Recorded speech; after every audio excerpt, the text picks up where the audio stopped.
കുടിയാൻമലയിലെ പ്രാഥമികാരോഗ്യ കേന്ദ്രം കുടുംബാരോഗ്യ കേന്ദ്രമായി ഉയർത്തിയിട്ടും കിടത്തി ചികിത്സാ സൗകര്യമില്ലാത്തത് ജനങ്ങളെ ദുരിതത്തിലാക്കുന്നു. MLA ഫണ്ട് അനുവദിച്ച് പ്രവൃത്തി തുടങ്ങിയ കെട്ടിടം ഇപ്പോൾ കാട് കയറി നശിക്കുകയാണ്.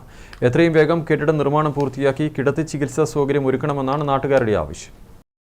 കുടിയാൻമല ടൗണിന്റെ ഹൃദയഭാഗത്ത് 1 ഏക്കറിലേറെ സ്ഥലം ആശുപത്രിക്കുണ്ട്. നൂറുകണക്കിന് രോഗികളാണ് ദിവസവും പൂപ്പറമ്പിലും കുടിയാൻമലയിലും OP വിഭാഗത്തിൽ പരിശോധനയ്ക്ക് എത്തുന്നത്.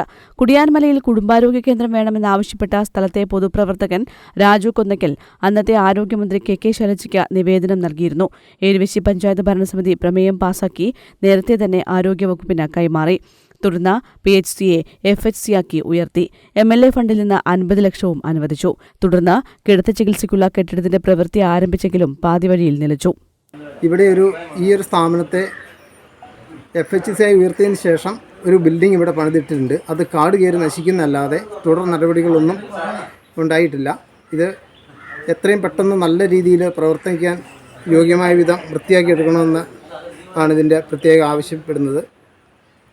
ഇവിടെ ഒരുപാട് ജനങ്ങൾ വളരെ ദൂരെ നിന്ന് വരികയും ഈ ചികിത്സാ സഹായം തേടുകയും ചെയ്യുന്നുണ്ട്. വളരെയധികം ആൾക്കാർ, പ്രായമുള്ളവർ ഒരുപാട് പൈസ മുടക്കി, വണ്ടിക്കൂലിയൊക്കെ മുടക്കിയിട്ടാണ് അങ്ങ് വഞ്ചിയംകവല മുതൽ പൊട്ടംപ്ലാവ്, കനകക്കുന്ന്, കോട്ടച്ചോല ഭാഗങ്ങളിൽ നിന്ന് വന്നേച്ച് മടങ്ങിപ്പോകുന്ന ഒരവസ്ഥ കാണുന്നുണ്ട്. അവർക്ക് ബ്ലഡ് പരിശോധിക്കണമെങ്കിലും മറ്റാവശ്യങ്ങൾക്കും വളരെ ദൂരങ്ങളിൽ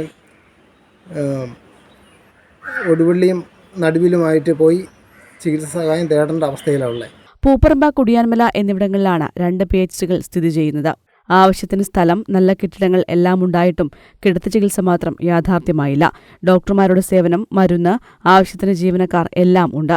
മഴക്കാലമായാൽ നാട്ടുകാർ നടുവിലും ഒടുവള്ളിയിലും പോകേണ്ട സ്ഥിതിയാണ്. ഏറെ യാത്രാദുരിതം അനുഭവിക്കുന്ന ഗ്രാമീണർക്ക് കുടുംബാരോഗ്യ കേന്ദ്രം പൂർത്തിയായാൽ വലിയ ആശ്വാസമാകും. News bureau, Irikkur.